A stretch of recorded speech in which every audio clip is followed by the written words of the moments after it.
Sabe uma coisa que eu aprendi? Que a vida parece com uma caminhada. Às vezes a gente precisa caminhar rápido, às vezes a gente precisa caminhar devagar, às vezes a gente precisa até parar um pouco. Mas o que a gente não pode fazer é deixar de não começar. Porque quem não começa não chega a lugar nenhum. Então a gente precisa começar. Entendeu? E a nossa vida muitas das vezes parece uma caminhada. Olha a princesinha lá atrás, querendo parar.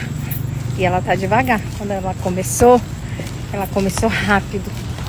Agora ela tá devagar. Quase parando, mas agora ela deu uma caminhada, uma carreirinha e se animou. A vida é igualzinha.